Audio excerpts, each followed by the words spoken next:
Hello guys, in this video I'm going to show you how to check imported symbols on the Avenza Maps application.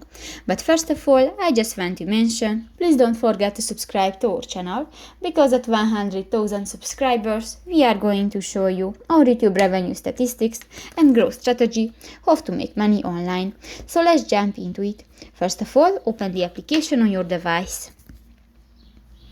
Click to the three dots at the upper right corner of the screen and go to the Settings button. In the Settings section, you can find the Manage Symbol Sets under the map view. Click that, and here you can find the third option, the fourth option, the Imported.